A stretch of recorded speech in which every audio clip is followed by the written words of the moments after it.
I'll let y'all get back to the meeting. Yeah, I think looks like Nick is got somebody talking, so we'll listen.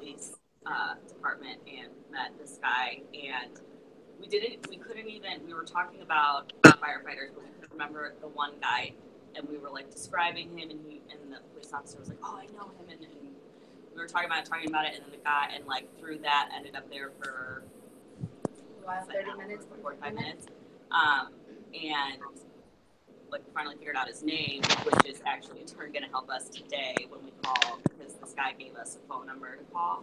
But it was just funny, like in telling the story, we didn't even have the name, but in that sense, it was like building that connection at the same time. Yep. So the referrals, but like the mental notes, I'm going to have to fight the urge to want to write it down as they're talking to me, because I think that like breaks the personal aspect of it. And like I noticed when we get in the car, Billy goes like, write that down, like walking out, just repeating the names of the place until you get to a piece of paper. Yeah. And prospecting. So we did that yesterday so that we could know exactly what we were doing today. It's gonna be a great day. Yeah. So write down. All right, Tina, can you hear me? Yeah, we can hear you. All right. I'm gonna prop you up on a banana now. No. Go back. Hold on. We're gonna try to prop me up. Okay. Beside a jukebox. Beside a jukebox. Okay, you guys. Hold it. I don't trust it. So Tina asked me just to share a couple of ideas on. I'm gonna kind of start with the intro. And can I borrow your book real quick, Aaron?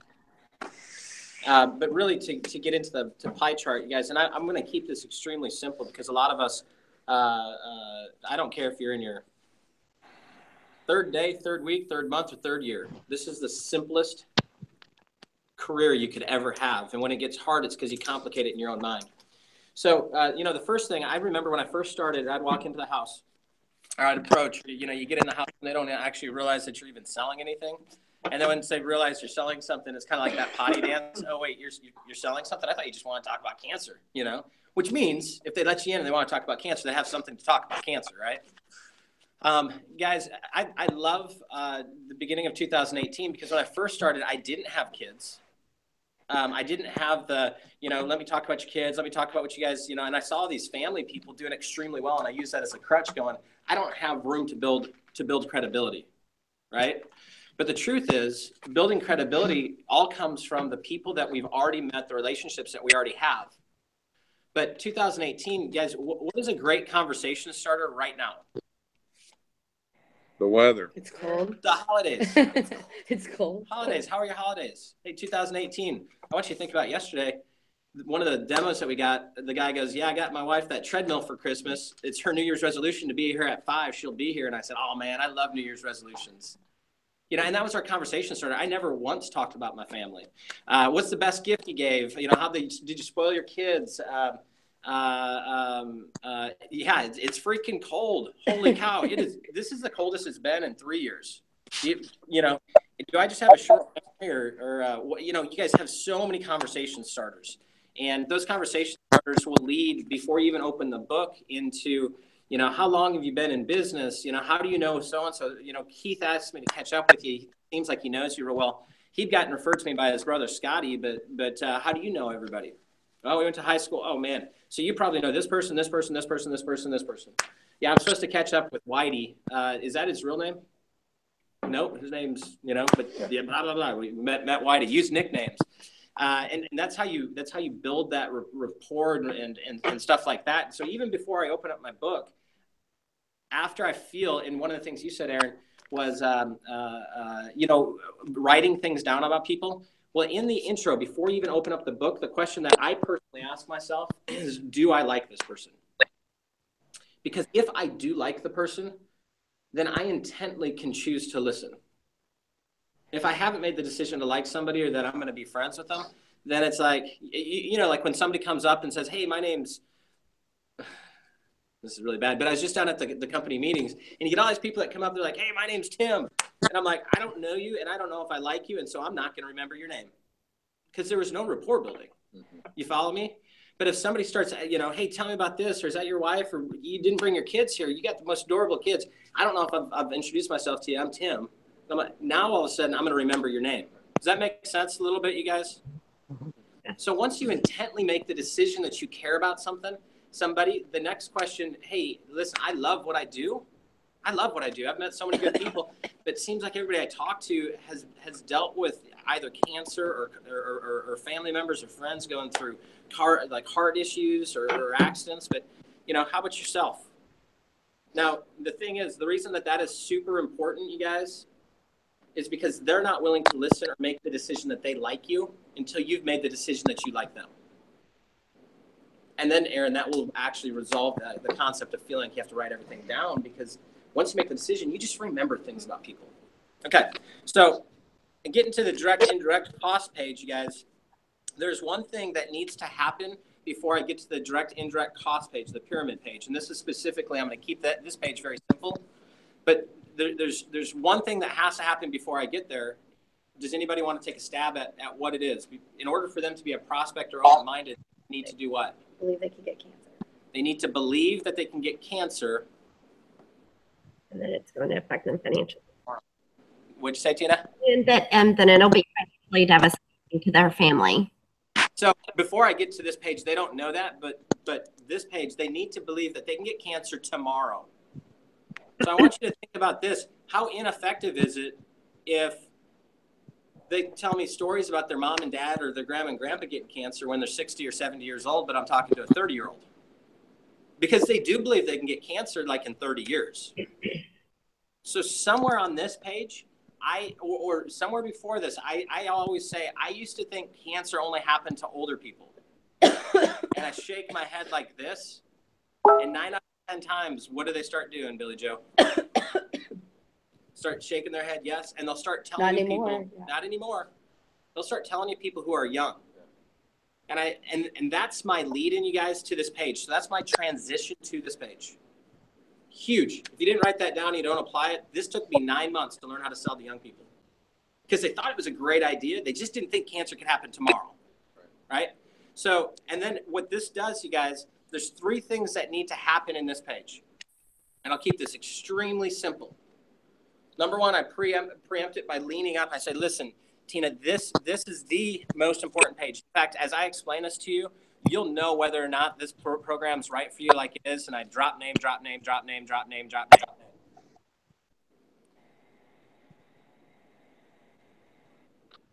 The first thing that they have to do is they have to understand the difference between what direct and indirect costs are. So how do I do that? I said, if you understand this page, you'll entirely get this. There's 2 types of expenses. So Tina, I want you to imagine that this year's your year that you're going to go through cancer. Or maybe it's not you. Maybe it's your husband. Shoot. Maybe it's your kids. I was talking with the Malin family, and they went through the cancer about 5 years ago with their son. But just imagine that this is the year. You guys, and just imagine is so powerful, because what they're doing is they're painting the picture of what their life is going to look like. Because now they're starting to become open-minded. So while you're going through cancer, there's 2 types of expenses. The first one are direct costs. And I'll tell you, every one of my clients has direct costs already taken care of. Everybody has health insurance. And I'm going to cover any type of health insurance program. I want to beat them to the objection. Listen, I don't care if you've got Medicare, Medicaid. I don't care if you got great benefits through the union. I don't care if it's United, Anthem, Blue Cross, Blue Shield. Those are health insurance plans that will directly pay somebody else. They directly pay doctor's bills, directly pay hospital bills. They pay for nurses. They pay for medication. Health insurance always pays who? Other people. That's right. The thing is, and the reason that Willie Raspberry and his wife Jan and the Cunninghams, all these families, there's a ton of expenses. I just want you to imagine that you guys are going through cancer for a year, 2 years, 3 years. There's a lot of indirect costs. There's a lot of expenses that health insurance doesn't even deal with, because your life entirely changes. Do you know what I mean when I say indirect costs? So step 1 is they have to understand the difference between direct and indirect. And then the asterisk you want to put is, it is powerful if it comes out of their mouth and not yours. Because what they're doing is they're painting the picture for themselves. So role play with me, Billy Joe. Do you know what I mean when I say indirect costs? Well, sure. All the other stuff. What other stuff? Tell me about that. Well, I mean, my bills. Bills, yeah. I used to do this. What kind of bills? And I'd hold up fingers. Go ahead.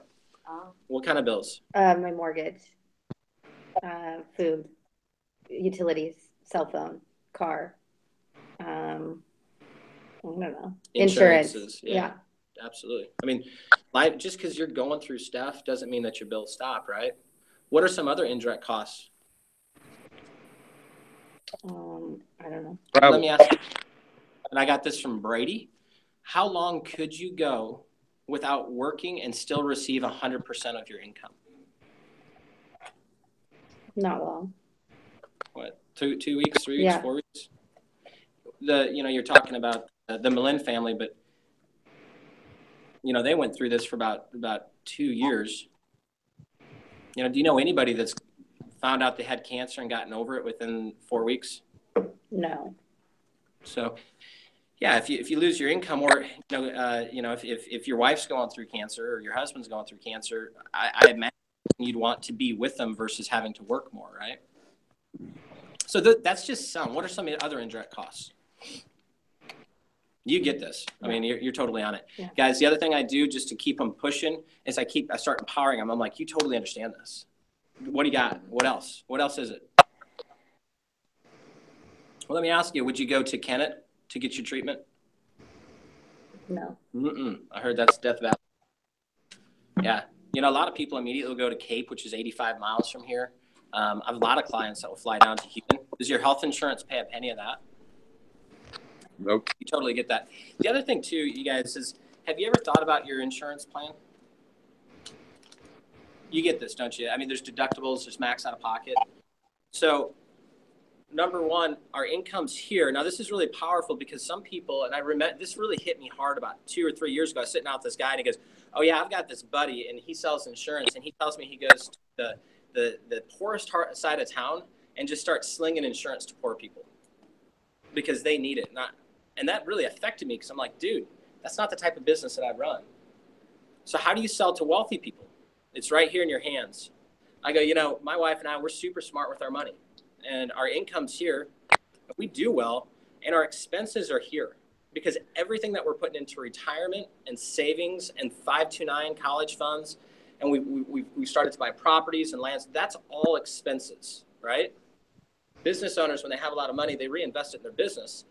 But if next month you started going through cancer and you knew your income was going to do what? What always happens with your expenses with all these indirect costs? Income goes down. Okay. Yeah, exactly. That is exactly what this is for. That is exactly what this is for. So think about your guys', Jeff runs his own business. If he wasn't working, he's not getting paid, right? Or if you went through it, hopefully he doesn't want to work more, right? Right. No, we have marriage problems, but no, guys, it's super, super simple. So you got income here, expenses here. What always happens, I don't care what type of catastrophic illness, your income always does, and expenses, that is exactly what this is for. So step one is number one, they have to understand the difference between indirect and direct costs. Step two, they have to realize that they don't have anything like this yet. So, what types of objections or programs do people think that they have? And it's like I got through my first 100 demos, had people tell me that, we don't need this because we have this, or we don't need this because we have this. We have health insurance. We have health insurance. Man, that's the first thing. I'm just going to beat this out, man. We don't replace health insurance. Everybody has health insurance. Like, we got the internet. Oh, really? You kind of want to slap them upside the head, but you got to be kind of patient with them with this. Now, I totally get it. Everybody has health insurance. This is for indirect costs. So health insurance is one. What are other things? Disability, long-term and short-term disability. So our income's here and our expenses are here. Are you aware of the fact that your long-term and short-term disability pays 66% of your income? Or, here's the deal, Sean. If you got sick and your wife traveled with you down to Houston, how much is your long-term disability going to pay for her not working? None. Could you go a year or two without her income? Man, that's why everybody's enrolled in this. So you guys, here's the objections, and if you can feel it or you know where they're working, you can beat them to it.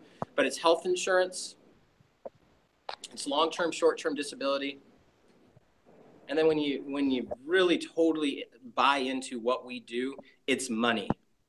If they've got a ton of money, people who have money have the most to protect.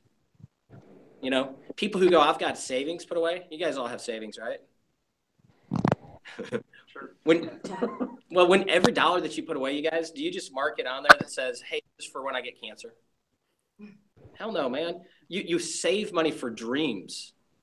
You save money for dreams of building a business. You save money for retiring early. You save money for your pool in the backyard. You don't save it for something that a very, very simple program that costs less than a Starbucks a day would take care of.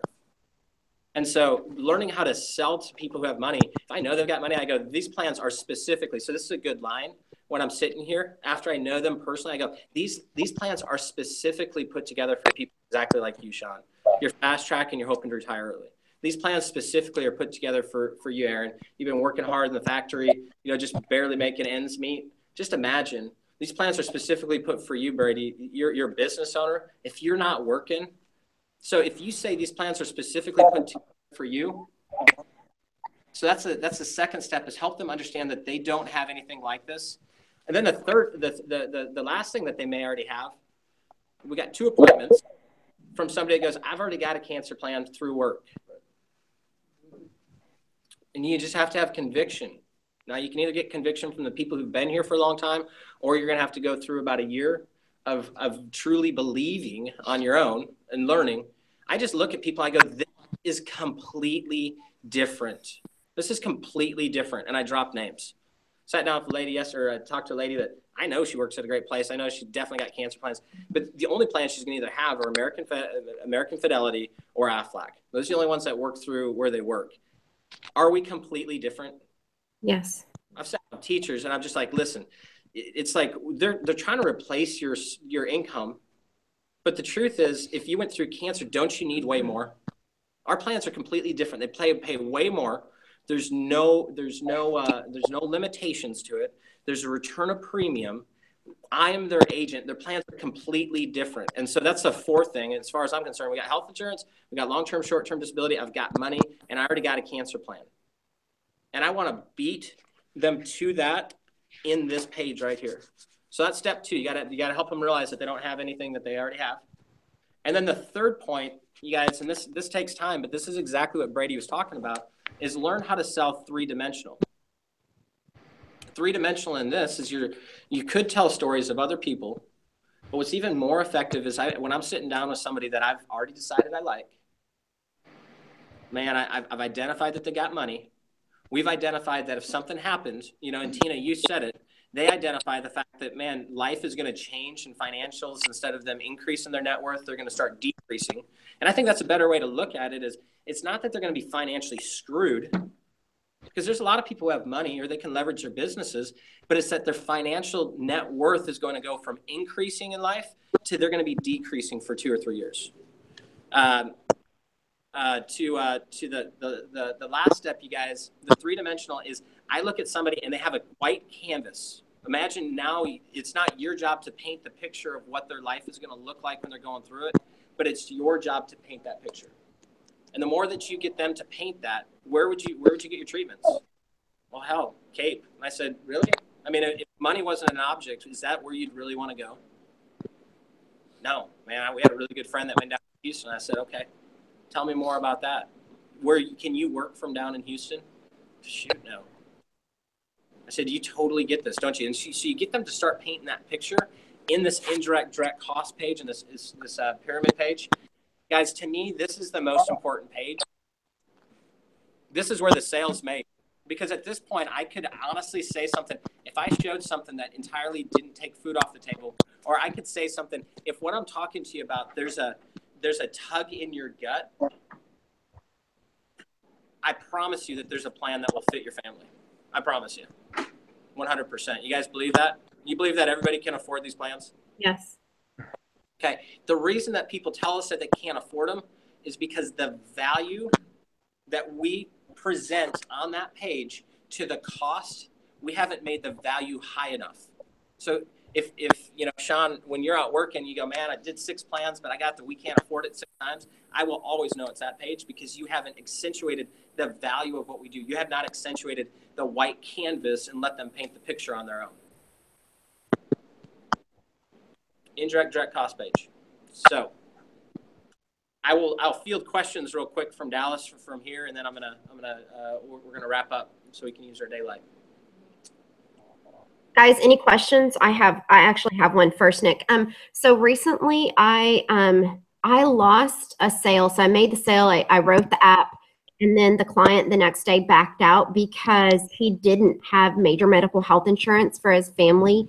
And I guess he realized he needed to get that. And so he ended up backing out of just getting a small cancer policy, of which his wife said that she thought made perfect sense.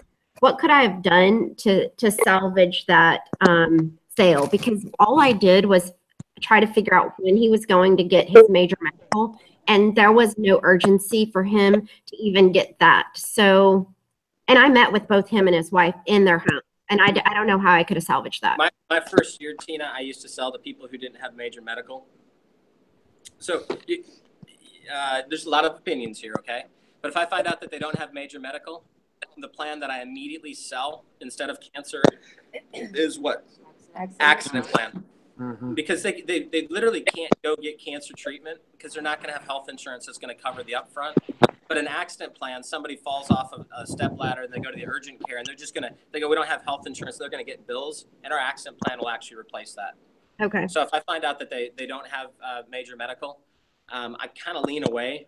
I might go, yeah, we've got these 3 programs. Tell me about cancer, and then I just lean into the accident plan. They may ask about the cancer, and I say, hey, you know, if you choose to get major medical, then cancer and heart plan are going to make sense. But right now, this is the one. But I would say 90% of the people that I sold to that didn't have health insurance have now canceled and fallen off the books. Okay. Yep. Good question. Any other questions?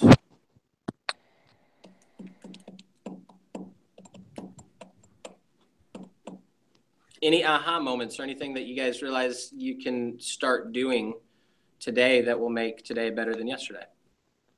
Well, in the demos, I feel like I'm super excited about when you make them count. Like, I feel like that's going to be a game changer for me in getting them to list their indirect costs. Yeah, the power of them listing their indirect costs causes them to start painting the picture for themselves. Yep. The gesture is going to be. Yep. That's awesome. Guys, I challenge you to do a demo today. Or if you don't want to do it today, do it at home and do it to like somebody that you already know, and try to get them to do the demo without you saying anything. Just with gestures. Indirect costs. Yeah, income does, and yeah. You know, it's not if, but it's and guys, if you accentuate that, to me, a demo, and some people sell entirely different, but to me, I try to talk about 50% of the time and let them finish everything because that's what builds confidence that they're with me. Yep, for sure. Anything else? I thought it was good too that when you made the connection between what they already do and the plan, you know, like what you talked about. Yeah. Like I used to use, you got 4 people in your family. You guys go through Wendy's drive-through one time. Yeah. And that's the same cost as this plan, but you're protecting your family, you know. So yeah, Sean kind of brought up 2 points. If you step back and you look at who you're talking to, there may be a plan that makes more sense for them immediately, where you don't have to sell quite as much. But the other thing is the price buildup is you can. Yeah, you go to. You said you go through Wendy's, you know, one time and it's going to pay for this, you know, or the Starbucks a day, or take a look. Yeah, I love farmers. I'm like, I promise you, what I'm showing you costs less than a bag of corn. Yeah. Like those 15 you have sitting in the shed that you didn't use this year. Really? You know, so compare it to that sort of stuff. That way they see that they're already spending money. It helps the value to the cost. Value of what we do to the cost of what we do. They need to realize that they spend money on stupid shit. Bottom line, people spend money on stupid shit. This isn't stupid shit, because if they don't use it, they get their money back. So guys, that's it. That's it for indirect direct. Guys, remember that this training only works if you go and you apply something today. And the thing is, all habits forming are uncomfortable. All habits unforming are uncomfortable. So if you've gotten into the habit of just talking too much, it's going to be really hard. Somebody once told me to sit on my hands. I used to talk all the time, because I use my gestures a lot. But if you sit on your hand, literally sit on your hands, they'll force you to go, tell me more. Huh? What do you mean? Things of that nature. So, guys, these teachings only work if you go and apply it. Be prepared to feel uncomfortable. So with that, Tina, I'm gonna dismiss myself. Thanks, Nick. Appreciate it. Appreciate everybody over there. Bye. Bye-bye.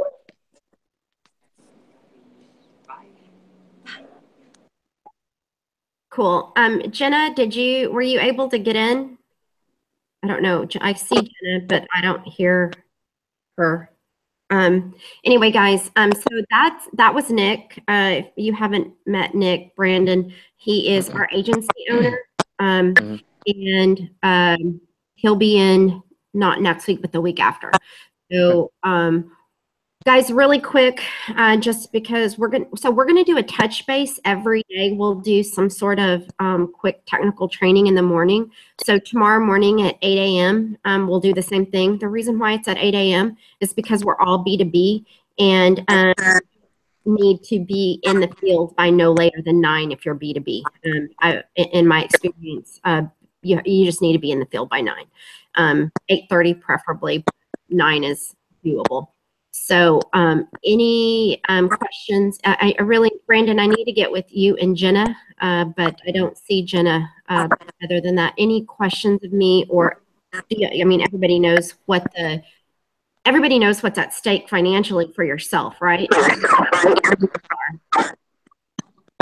Yeah, cool. Well, get out there and get it done. Guys, when Nick shows us stuff like that, so a couple of key points. First of all, he is phenomenal at that. And I think if you just, like Nick says, just practice the questions, you have to practice the questions and get good at asking the questions. And then the other thing is this morning, when you go out, if you find yourself riding around longer than 30 minutes, stop and talk to whoever is there. Like, just stop. Brady calls it getting your body moving and getting your mouth moving. It doesn't matter who you're talking to. Just get out of the car and start talking to someone about cancer. So that's a really big message that I took away from a couple of trainers ago, and it works. So, all right, guys, that's it. I'm going to let y'all go. And Brandon, just hang with me really quick, and I'm going to see if I can get Jenna back on, okay? Bill, have a great day. All right.